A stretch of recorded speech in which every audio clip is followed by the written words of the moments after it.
Perkenalkan, nama saya Amal Muhammad Hanan, panggilannya Hanan. Asal saya dari Bintan, Kepulauan Riau. Saya ingin bertanya kepada Pak Denun. Ya, soalnya kayaknya lebih tua daripada bapak saya. Akhir-akhir ini saya tuh sering diskusi sama abang saudara saya terkait dengan krisis mentalitas, Pak D. Jadi Pak D,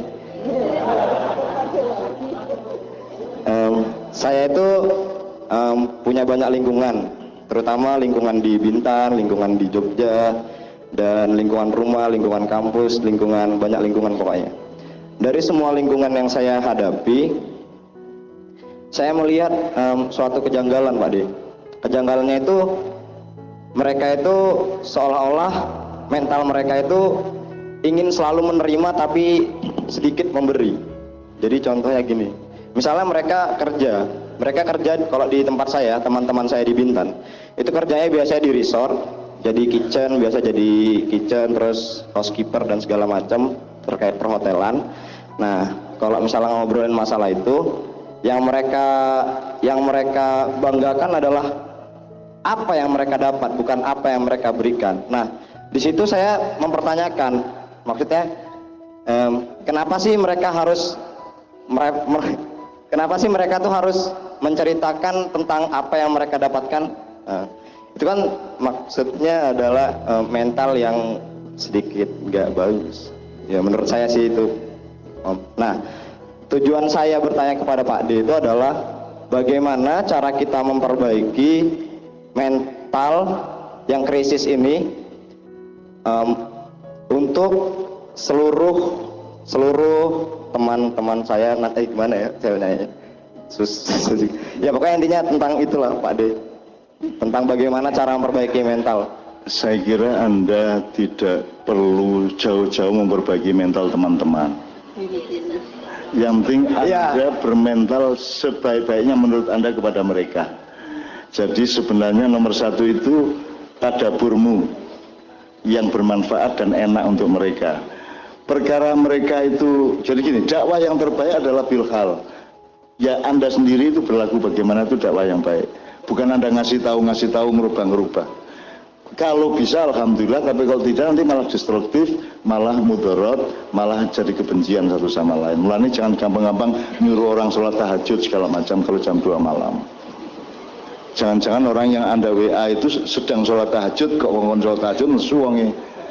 Akhirnya sholat malah misu asu, aku pas sholat ya malah dikongkon sholat dan itu kan. Jadi makanya salah satu metode yang diajarkan Quran adalah supaya Anda bermental baik, Anda harus punya ukuran. Kalau Anda masih jauh, hubungan Anda, yang Anda pakai bukan kebenaran atau kebaikan, tapi kebijaksanaan. Kalau sudah satu kantor, satu lingkungan, kebaikan, fastabiqul khairat. Kalau yang pertama tadi, ud'u ila sabili rabbika bil hikmah. Kalau sudah sangat dekat, sudah akrab, baru Anda ngomong benar enggak apa-apa. Kalau belum dekat, benar harus disortir, harus diedit. Enggak setiap kebenaran bisa Anda omongkan. Jangankan Anda sama teman, komandan sama prajuritnya saja tidak semua hal diomongkan. Itu namanya kebijaksanaan. Jadi nomor satu, hidup itu bijaksana. Nah, seberapa kebenaran bisa Anda pakai, 100% apa 50% apa bahkan kadang-kadang cuma 5% kebenaran itu bisa Anda omongkan demi kebijaksanaan, kan gitu. Nah, satu, jadi Anda yang penting Anda berlaku bijaksana dan mental yang baik. Terus dikit, mental itu gini, ada komponen-komponen yang dipahami secara berbeda antar kebudayaan. Kemudian kita mengacu kepada Al-Quran. Kalau Anda mencari kata mental di Al-Quran tidak ada. Ya, yang ada itu akhlak, ya, nafas. Ya, nafas itu diri dengan tekanan nafsu. Kalau akhlak itu perilaku. Jadi mental itu kira-kira adalah adonan atau racian atau dialektika atau pengolahan antara akal dengan hati yang belum menemukan ketepatan atau bahkan sesuatu salah satu komponen yang negatif dominan, itu namanya mental yang buruk. Jadi mental itu keluarnya adalah akhlak. Yang Anda keluarkan tadi akhlak ini cuma maunya menerima terus, nggak mau memberi, itu kan akhlak. Nah, di dalam akhlak itu, di balik akhlak itu, di belakang akhlak itu ada yang namanya kondisi mental. Jadi kondisi mental itu sebenarnya adalah bagaimana Anda mengelola tiga ini, syahwat, hati, akal.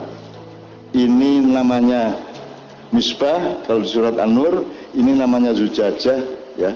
Terus ini namanya nafas. Nah, ini kan ditaruh di tengah-tengah. Sebenarnya ini hubungannya sama Tuhan. Jadi kehendak Anda itu, Anda bagian dari kehendak Allah. Bahkan seluruh yang berlangsung dalam kehidupan itu sesungguhnya kehendak Allah. Tapi aja diartikan bahwa Allah sama Anda berbeda. Ini harus dipahami dengan resolusi agak tinggi, ya. Tetapi hati manusia kebanyakan dipengaruhi oleh arus dari bawah, ya perut, ya syahwat. Biasanya hatinya mengambil keputusan berdasarkan pertimbangan perut dan pertimbangan syahwat. Nah, makanya kita disuruh gini, kalau misalnya ya, kue ndelok badang pitik, ya, badang itu bangkai. Anda melihat bangkai anjing sudah bau, Anda langsung muntah kan? Langsung mau muntah, gitu ya. Anda harus tahu bahwa mekanismenya tidak semudah itu. Meripat Anda melihat bangkai, hidung Anda mencium bau busuk dari bangkai, dia lapor ke otak. Terus otak merumuskan, otaknya menawarkan kepada hati, diterima apa tidak. Hatinya bilang jangan diterima. Terus dia kembali ke otak, otaknya merentah kepada mulutnya untuk gitu. Jadi itu ada sekian jalur. Gitu, ada sekian jalur, DPR pusat, DPR daerah, wali kota, terus Sri Sultan, Ratu Emas, mubeng itu. Jadi Mas, makanya Anda harus nyawiji, Anda harus berlatih agar supaya ada keseimbangan antara semua unsur tadi. Karena letaknya api di sini, Mas. Letaknya api di sini, di syahwat Anda. Itu letaknya api. Api itu tidak ada batasnya. Makanya orang sudah punya 10 triliun, dia tidak pernah cukup, karena itu yang namanya syahwat. Api itu bisa membakar apa saja, dari satu pendol korek, bakar karpet, bakar gedung, bakar semua, bakar sak Panembahan, sak Keraton, sak Jogja, sak dunia bisa terbakar hanya oleh api kecil. Karena api tidak ada volumenya. Karena api itu setengah rohani, makanya dia neraka, yang satunya surga. Nah, kalau air ada liter, kalau benda padat ada kilogram, kalau panjang ada meter dan seterusnya. Kalau api tidak ada ukurannya, yang ada ukurannya adalah suhunya, tingkat panas atau kehangatannya. Maka Anda harus berarti nomor satu hidup adalah berperang melawan syahwat Anda. Ya, jangan berdiri sewaktu-waktu.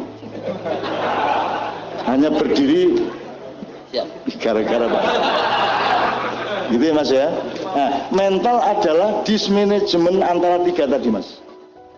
Jadi gampangnya kalau di filsafat, loh, sebelum ngomong dipikir dulu baru mulut. Hatimu pengen, tapi jangan dari hati ke mulut, hati ke akal dulu baru ke mulut. Karena akal itu adalah zujajah. Zujajah itu adalah tabung kaca. Tabung kaca itu adalah alat untuk membatasi. Anda maunya kan istri 10 tidak cukup kalau nurutin ini, ya Bu ya, tidak cukup. Tapi akal bilang si jiwa mau terdewi loh, kan gitu kan. Nah, ini yang bagian membatasi. Ini yang parlemennya sebenarnya, gitu loh Dek ya. Nah, mental yang bagus adalah orang yang belum tertata. Dia belum tahu apa keseimbangan antara syahwat, hati dan akal. Kira-kira gitu Dek ya. Nah, yang penting Anda praktekkan keseimbangan itu. Keluarnya nomor satu, tidak mengganggu orang, tidak menyakiti orang. Kalau dalam Islam sederhana kok. Yang namanya merusak bumi itu, merusak manusia itu cuma 3. Kamu bunuh, kamu menghina, atau kamu mencuri. Asal 3 itu nggak kamu lakukan, beres kok hidup ini. Cuma 3 itu dok, menurut Rasulullah. Ini bukan saya, Rasulullah. Gitu ya. Membunuh, menghina, mencuri. Cuma 3 itu rusaknya dunia. Nah, kalau kepada alam baru fasad, baru menebang pohon tidak pada tempatnya, mengotori air, mengotori udara dan seterusnya. Dia ya, oke? Ada lagi tapi pertanyaan kedua ya boleh Pak? Singkat tapi singkat. Oke, singkat. Ini terkait dengan fundamental dari SD sampai SMA. Nah, itu terkait dengan heliosentris dan geosentris. Nah, kenapa bisa dari awal fundamental kita sampai SMA itu kita tuh terpaku pada heliosentris, padahal heliosentris itu sekedar teori, Pak D. Dan kenapa nggak diajarin dua-duanya itu? Iya Mas, problem besar soal pendidikan di Indonesia juga karena pendidikan tidak dilakukan sebagai pendidikan dan tidak dengan niat pendidikan, tapi niatnya niat kapitalisme, niatnya proyek, niatnya tender-tender. Jadi tidak ada konsentrasi kepada manusia. Jadi mending daripada Anda mengeluh tentang sistem pendidikan, Anda nggak bisa, Anda jadi menteri saja, Anda nggak bisa memperbaiki itu.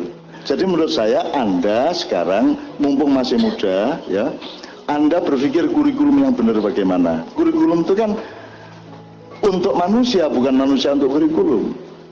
Sekolah itu nomor satu, jangan soal ilmu. Nomor satu, anakmu sekolah itu satu, untuk belajar bergaul, belajar mengenali macam-macam teman, belajar mengenali alam, belajar berlaku ke orang tua gimana, ke orang muda gimana, sesama anak kecil gimana, berlaku kepada binatang gimana, gitu deh. Nah sekarang kita itu megalomania, TK kita minta hafal Quran.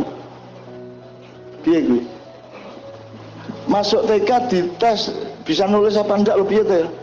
Saya punya teman Cina mengeluh kepada saya, Cak, saya ini mu'alaf, anak saya mau saya sekolahkan di pesantren supaya bisa nulis Arab, bisa ngaji. Begitu saya bawa ke pesantren, kayaknya tanya sudah bisa ngaji belum? Belum. Sudah bisa nulis Arab? Belum. Nggak bisa diterima. Loh, saya ini masukkan ke pesantren supaya diajari nulis Arab dan ngaji kok malah dipersyarati. Kira piye to iki? Makanya Anda belajar pada ulama semuanya, Anda belajar sama ustadz. Saya tidak meremehkan siapa-siapa, Anda belajar ke semuanya. Tapi tetap yang berdaulat adalah Anda, gitu ya. Karena Anda mendapat ayat langsung dari Allah, benar nggak? Anda dapat wahyu dari Allah enggak? Iya. Iya Pak D. Apa contohnya satu kata? Satu. Allahu ahad. Allahu ahad. Oke, ya oke. Jadi semua orang mendapat wahyu dari Allah. Selama ini kita dikasih tahu bahwa yang dapat wahyu Nabi. Gitu? Sekarang saya ingin nyatakan Anda semua dapat wahyu dari Allah dan Anda langsung loh disebut sama Allah, ya ayuhannas, wahai manusia, langsung Anda. Maka Anda langsung merespon, menjawab dan menafsirkan, tidak apa-apa. Gitu loh. Asal Anda bertanggung jawab terhadap nalarnya, logikanya, rosonya, keikhlasannya, kan begitu. Ya, jadi Anda harus berdaulat sama diri Anda.